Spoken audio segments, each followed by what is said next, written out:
This is the community forum on the warrant. We're set up two of these today and another one in 1 week, so that if people have questions in regards to the warrant, they can ask them now, because I know it's going to be a little difficult town meeting. Rebecca Townsend is online also and joined us if there are any questions about the meeting. There is a survey link that the town moderator is requesting people, if they are going to come to the town meeting, to please go to longmeadow.org/town meeting and RSVP that you're coming. It's going to be outdoors on the 23rd at 6 p.m. weather, provided the weather is good. And so we want to be sure that we're set up for as many people that are coming. Paul Pasturzik is running a little late to this meeting. Lynn is going to handle a lot of the budget questions. So what I'm going to do is I'm just going to go through the warrant articles in groups and then see if anyone has called in that has a question or about any of the warrant articles that we're handling. Great. This Yes? is Steve Metz. Just Hi. before we go down just back to the technical process, how are people going to check in? There's not, are they still going to have the tables, or how are you going to handle that part? Oh, yes. We're talking about the town meeting. Yes. Rebecca, do you want to answer the question about the town meeting? Sure. And parking. Yes, so we are, this week, we're going to be releasing all of the full details on all of those logistics. But to answer your direct question, parking will be in the normal spot. The location of town meeting will be in the practice field right behind the high school. You can park in the regular spot you normally do. People who need accessible parking can park in the district parking lot on Bliss Road. And there will be 2 check-in spots. One immediately after that pool entrance. If you go straight through the high school, go right out to the practice field, there will be a check-in spot there. And there will be a check-in spot over to the side by the district parking lot. Check-in will be fairly similar to how it normally is, with the exception of the PPE in place. Masks will be required. There will be plexiglass borders between the clerk staff and all of the voters who wish to check in. So I don't know if that addresses your immediate question. It does. One little bit more detail on the accessible part. Has anybody actually tried to walk that and make sure that it's possible for people to who have limited mobility to make that trip? Yes, we had a site visit, and we're also going to be checking it several more times and making some adjustments to anything as necessary to make sure that it's smooth. And I believe we're looking into golf carts for anybody who needs a little extra assistance, but that hasn't been confirmed yet. Thank you. You're welcome. As soon as if someone does have a question, there'll be a pause. Just speak up, because more people come on. I won't be able to see if you wave, and some people are just calling in. Okay, the warrant article 1 is in regards to the William Godwith request, and putting people. We have to vote in 3 trustees every year. The rest of the articles up through 7 are grouped into a consent agenda. And these warrant articles in regards to legal expense, $75,000, a transfer of $50,000 for the ambulance fund, $62,000 transferred for the recreational daycare salaries, and ice and snow removal deficit. The sum of $50,000 for sharing on energy saving projects, Article 6. Sum of $25,000 for auxiliary costs for replacing our streetlights. Article 7 is a sum of $18,600 for the police department budget for training and uniforms. And Article 8 is $1,460.92 for paying bills from the prior year. Are there any questions on the first 8 articles? The first 7 we're handling as consent articles. 2 through 7 will be consent agenda, and to try to move things along at town meeting. Article 9 is $100,000 for the purpose of producing a preliminary survey and design work for the reconstruction reconfiguration of Longmeadow Street, Route 5. Any questions or comments on Article 9? Yeah, I spoke with Mario Mazza and suggested that we ought to have a presentation about what that actually means. Because he went into detail with me, and it made a lot more sense. I think the initial reaction of people who see that $100,000 are going to say, "Why do you need $100,000 to just plan something you're going to have to plan it more for?" So I think that answer ought to be available at the meeting. Lynn, see if what Mario could put together for to make it a little faster on the town meeting and clearer. Okay, Article 10 is $7,975,000 to the town's operational stabilization fund. Any questions on Article 10? Article 11 is transfer from solid waste recycling retaining earnings of $41,165 to cover the town's cost for the purchase of the new trash barrels. Any questions on that article? Article 12 is the water retained earning sum of $40,000 for the purpose of supplementing the water budget for the purchase of water from City of Springfield. Any questions on that article? Okay, Article 13 is the budget. Lynn, you said you wanted to handle this since Paul wasn't there? Sure. Yep. I'm happy to try to answer some questions on this if there are any. This is the modified budget that was approved at the May 4th Select Board meeting. Any questions on the budget? Okay. All right. Moving along, Article 14 is Marie, can I ask a question about the budget? Just is somebody going to speak from the Finance Committee, and if so, is it going to be Maury? Is it going to be somebody else? so that's a question for Andrew Lamb.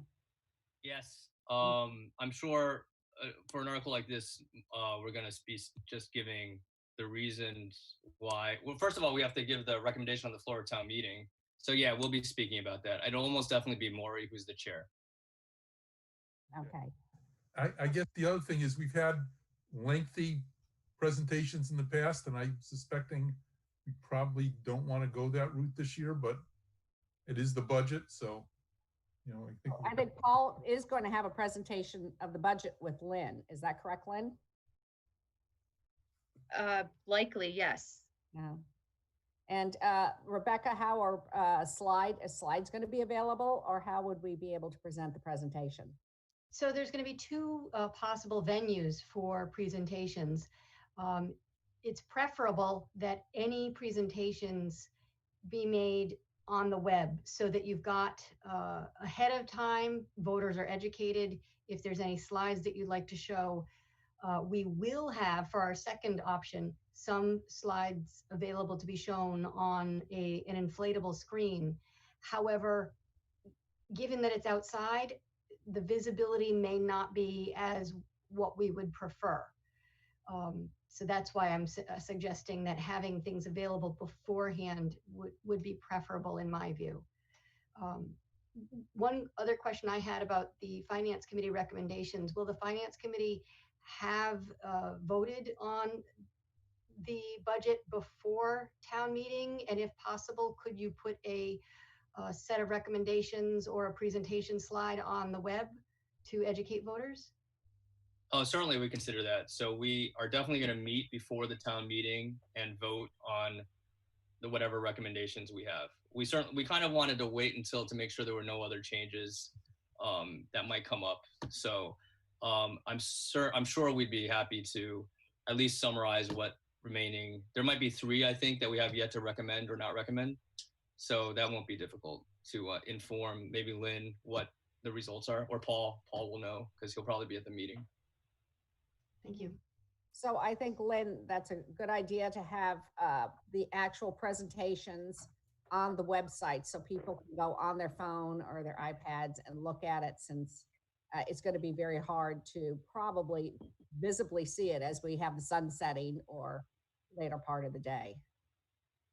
Definitely. We will definitely do that. And we'll need written recommendations from finance, so those can also be put on the slides. So I think it's going to be harder to be able to go up to the microphone and have discussions during that time. All right, moving right along is Article 14, which is probably going to be the biggest discussion and debate. I was hoping people would be here to have questions on Article 14. Article 14 is to permit the town to it's like a referendum vote, to go get legislation to bring back to the town for the option. So this is a vote to allow the town to get a local option for removing the ceiling, and then if the legislation's passed, then it will have to go on the ballot. So this is like the first step of a three-step process. It will have to go, we have to be approved at Beacon Hill, then it has to go to town meeting, then it has to be approved on the ballot. Now, are there any questions from residents in regards to Article 14? Marie? Yes. Would it at all be possible to move this to the end of the meeting? Because it's going to take an awful lot of time and you're going to lose half the audience, so you can't get to the other articles. And there's, what, 24? I don't mind moving that because there doesn't seem to be that much participation. Article 15 is $44,089 for a wage settlement account. Any questions on that article? Article 16 is the capital article and how we're going to be spending our capital this year. Any questions on the capital article? Oh, perfect. Marie, can I just point out that the select board can't move articles around now that the warrant's been published? Only town can vote to move them around. So Steve, if you believe, Dr. Metz, if you believe that that should be moved, then you need to have a motion to take that out of order. Okay, thank you. Okay, I thought he meant just for now because I'm just going to push that to the end of this meeting. 17 is $300,000 to replace the sewer line on Converse Street. Article 18 is $433,000 for the water mains on Birch Road. Article 19 is $510,000 for culverts on Pondside. Any questions on those three articles? Okay, Article 20 is transfer from the ambulance fund the amount of $322,000 for the purchase and equipping of a new ambulance. Any questions on that article? Okay, 21 is for the appropriate sum of $180,000 for the purposes of paying the FY 2021 district improvement financing debt. Any questions? Article 22 is $47,836 from the state for highway improvements. Article 23, appropriate $478,362, also Chapter 90 for highway improvements.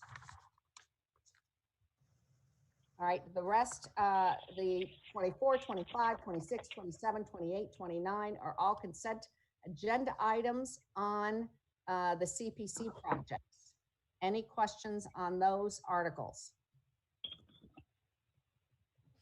Okay, pulled out of that is the last CPC project is the feasibility design and study for skate park. Any questions on that item? Okay, Article 31 is establishing, vote to establish a fund limit for the town council on aging revolving fund. We have to do that every year. It's up to $85,000. Okay, Article 32 is a bylaw requested by conservation on the wetlands control. Is there a question on that bylaw? All right, that's numerous pages. Okay, the next article is a zoning bylaw in regards to handling natural gas. I think this is an amendment recommended by the Attorney General on the bylaw that was passed last May. Is there a question on that? Article 34 from planning, asking for an amendment on the bylaws so that the traffic study should be included at the discretion of the planning board, may commission an independent traffic study to be paid by the developer. Any question on that? Okay, I guess 35 is also regarding natural gas utilities. Article 36 is a citizens, what do you call it? A citizens petition. I understand that will not be going forward, but we have agreed as a board that we will put that on in the fall without more signatures. Article 38, we offered the same to the citizens petitioner. I have not heard back from him. I think he is also going to have no action. So that brings us back to Article 34. I want to just take one quick pause. Anyone else have a question about the articles, all the articles, warrant articles I went through? Marie, Walter, Yes. Mhm.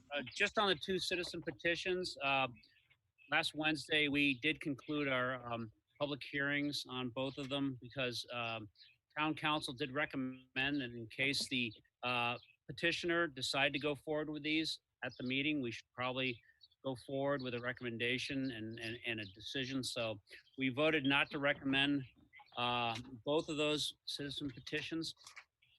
Okay. So I'm assuming if in a perfect world, the petitioner will when brought forward, will withdraw or refer to the planning board or whatever he wishes to do. Mhm. But if he doesn't, if he wishes to go forward with it, we will be prepared to debate that on the floor of town meeting. And you would not have anything to do with the other citizens petition, which is bylaw on advertising. I thought that was dropped. I thought that was going to be withdrawn. I, Because that's a general bylaw. See, the problem with that, Marie, is that was the petitioner there put it on as a general bylaw, and we know it's a sign-related issue, and it should have been a zoning bylaw. So technically, it's not even a legitimate okay. petition. I don't know how we handle that, but that's All right, I'll try to contact the petitioner again. okay. Thank you. Thank you. So let's go back to the Article 14 that Steve Metz asked us to put on at the end in case anyone else had any other questions. So this is the referendum vote to say the town can go to Beacon Hill and look for a local option to solve our tax ceiling problem. Now, what are the questions? Well, just so I can start this off, Mhm. the town meeting always has something in the middle of it that had very vociferous advocates or people who don't want to have it. And those discussions take forever, which means that the articles that come after that aren't well considered by the town meeting. And I thought it'd be preemptive and put this at the end where people are going to feel like they have sufficient time to discuss fully the article, because I think it's going to be rather contentious. Well, my concern, and I think this is why the select board put it earlier up, is we didn't want it to look like we buried it at the end of a very long meeting and people got tired and went home.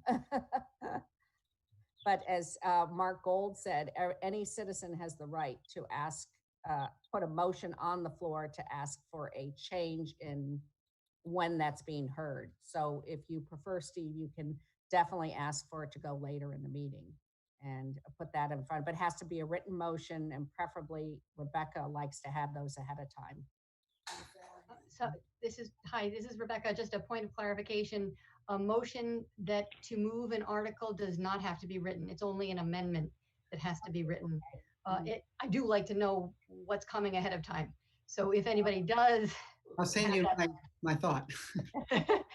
Letting me know is a good idea. I keep all strategy confidential, but it helps me to be prepared. But I do want to note that it requires a 2/3 majority to move an article. Thank you. Okay. Marie, Did you want to? yeah. Yes. Well, as you know, as a voter in town, I mean, I know I voted in '84 for Proposition 2.5. I will admit that. And over the years, I have regretted that vote in terms of high school, especially junior high school sports programs, which were all cut out, and how it affected music and arts. Um, you know, when we originally voted on this, I did vote against this because I really felt there should be a time limit. But as I look at the way the town is responding to this proposition, and it's going to take a 2/3 vote, but I haven't seen any opposition to this. And so I just wanted to, make it clear that I think this is probably a good idea for the town to support this motion, Article 14, and that it'll probably save us a lot of trouble in the long run in terms of, continuity of services, because we are getting close to that $25 per thousand limit. And, I am an optimist, but I guess we'll be better off with this in place. We can always override it at a later date if it's a problem, but it would be hard to put into place if we have an emergency. So, Thank you. yeah. Is there a question on it? Do we have any residents? I saw Michael. Yeah.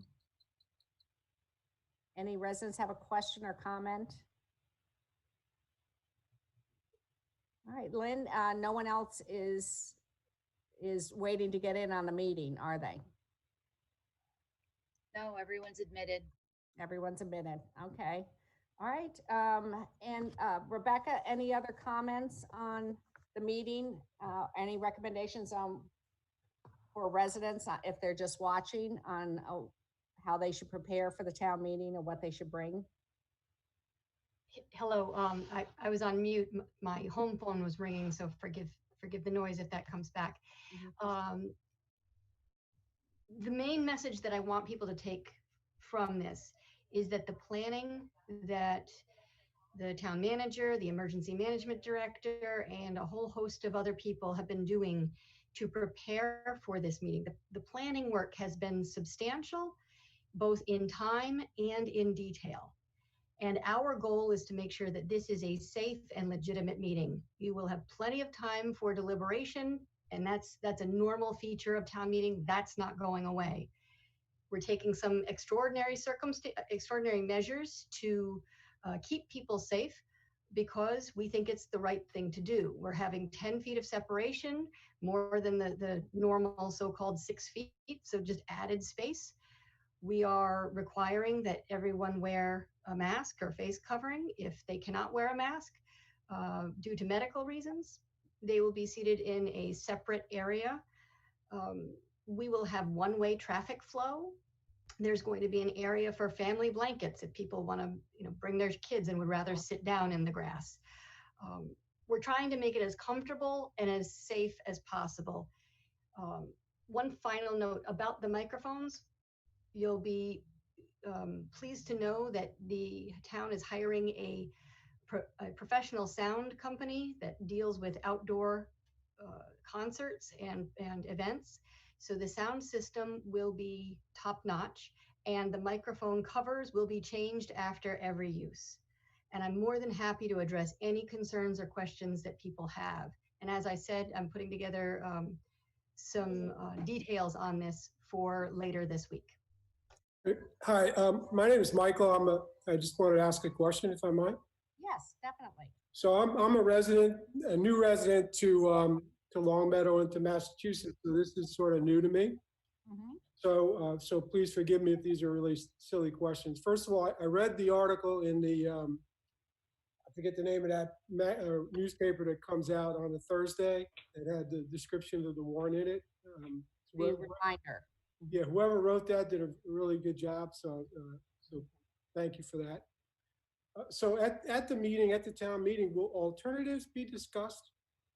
I understand what the issue is here. I'm just curious whether other alternatives will get So you're talking about Article 14, where we're talking about getting legislation to remove the ceiling. Correct. Yes. Thank you. The only way there would be alternatives is if there was some sort of amendment that someone on the floor put to the article, and then we would discuss that, but there wouldn't, that's the only way you would see an alternative plan.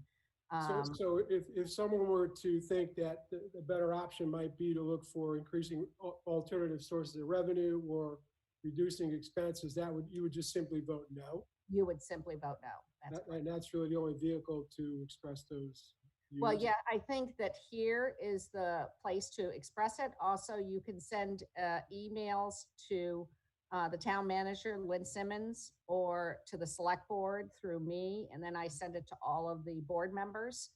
And there is, Mark Gold is currently the chair of the tax ceiling task force. And he'd be glad to, I'm sure, have a conversation with you about where we are in looking at the alternative revenues. Okay. So if you wanted to speak to him directly, it'd be mgold@longmeadow.org. Myself would be mangelidis@longmeadow.org. And for Lynn, it'd be lsimmons@longmeadow.org. So as a resident, you are allowed to reach out to all of us. The person who wrote the article is actually at this meeting, Andrew Lamb. He's on the finance committee, and I'm sure he'd be glad to hear from you too. So don't hesitate to reach out and have discussions with anyone who's on the boards and the committees. Do that. Thank you very much. Appreciate it. Yeah, and welcome to our town meeting when it comes up. Thank you. It's a great town. I'm pleased to be a resident. Well, we're glad to have you, and hopefully you'll join one of the boards or committees. Marie, if I could just address the discussion. Okay, so again, Rebecca, thank you for all the work you've done. Could I just ask, could I just address the discussion question that Michael had a little bit further? Yes. While alternatives can be discussed, they're only in the forms of, so you can ask questions at town meeting. And Michael, just to give you a sense of how things normally look, there's going to be 3 basic types of microphones you can line up to speak at. One is if you're in favor of a motion, one is if you're opposed to a motion, and one is for those with questions and motions. And if you have questions about what kinds of alternatives have been discussed, you can always, as the chair indicated, contact Mr. Gold and the task force, look through minutes and see, what has been discussed. But you're always welcome to ask questions at town meeting of that kind.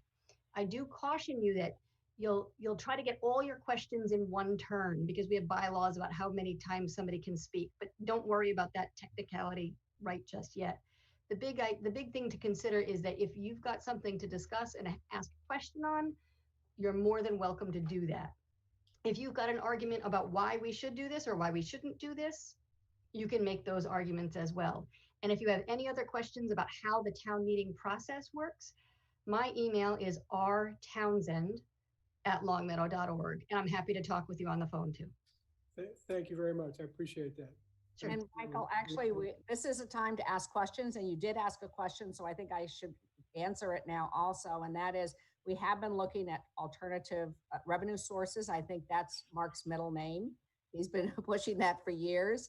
And we've been looking at cutting costs. We've been cutting costs with the health insurance. We've been cutting costs with we just replaced all the street lights, which will show substantial cost savings.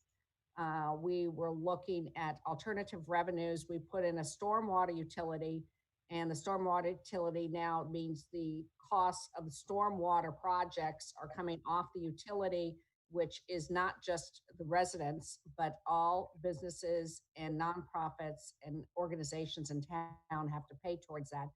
We're also looked at expanding the tax base of developing what's called the water tower property. And Lynn, the town manager, is waiting for a final report from Pioneer Valley Planning Commission, where we're looking at housing for people, I think, over 65. So we have been struggling and trying to find alternative sources. I know Mark's next project is he likes to look at the Wi-Fi. If we could do a private Wi-Fi in town and then find a revenue source through that and how much money we would make with it. So it has been a long-term issue.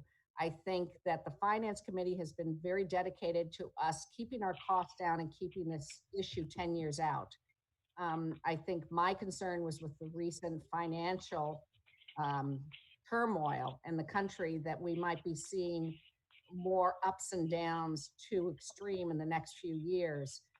If we do go for the legislation and this passes, it's probably not going to come back to town for 2, maybe even 3 years before Beacon Hill will finish and give us a local option.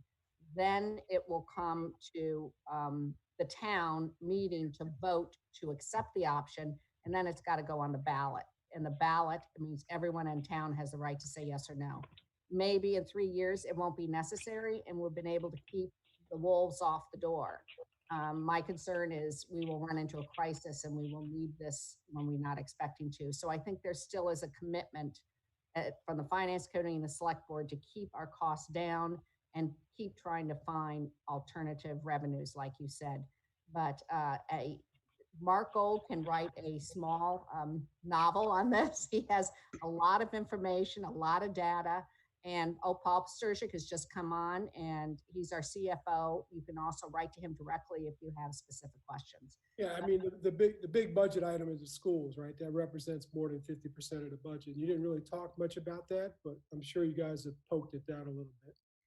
That's right. Marie, can I just weigh in here for a second? So Michael, if you send me something, I can certainly, as Marie said, I could send you some summaries. And I think Dr. Lamb wrote an interesting article that was in the reminder, and there's going to be a follow-up, I think, in this week's edition, a little bit more on the topic. But in terms of the schools, just so, if you're new to the Massachusetts, in Longmeadow, the schools take up about 65% of rec budget, and also about 5% of our indirect, and that's how benefits for teachers, whether it's their health care or retirement benefits. So that doesn't show in the school budget. But in Massachusetts, just so you know, the school budget is under the authority of the school committees entirely. All the town meeting gets to do is set a bottom line. It's $35 million or whatever the number is. And the distribution and spending of the money within that is at the discretion of the school committee, is not set line by line or item by item. So once we set $35,000, and I'm saying this facetiously, so please don't anybody take me seriously, they could throw a big $35 million party and there's nothing anybody could do about it. They don't need to spend it on the way that they're proposing it in town meeting. They do spend it that way, but my comments were only as illustrative of their independence under state law to spend the money the way they want to. So of our overall town budget, approximately 70% is really under the control of the school committee, 30% under the town. And what you're going to find out in terms of this Proposition 2.5 and the issue is that, you know, because we're 80% people in salaries and our budgets go up about 2% a year, you know, on a $70 million budget, that's $1.4 million a year that we have to go up. And when we look at how do we save money, how do we cut money, you know, how do we find other revenue, $1.4 million is a lot of additional revenue to find. That's a very long, drawn out way of saying, yes, we should be looking at other things. Yes, we have looked at other things. I certainly invite you to be parts of the solution because we need all the fresh thinking we can get at, but please contact me and if you have any very specific questions. Thanks. That's a very comprehensive answer. Thank you for that. I appreciate everybody's input, and I'll keep engaged because I think it's really an important issue. And I know you guys are all working really hard on it. So thank you for that. Well, thank you for calling in. We appreciate it. My pleasure. All right. Good night, everybody. Anyone else? Okay. Thank you very much. Hope to see there is going to be another one of these forums on the 22nd. If you didn't get your questions in today, you were unable to hook up, and that will be run by the next chair. And bring your masks and a bottle of water and try to be comfortable, but it might be a long meeting, but we're hoping it won't. So we'll see you on the 23rd. Thank you. And I guess we don't need a motion to adjourn. Thanks very much for everyone calling in, and we'll see you on the 22nd. Bye.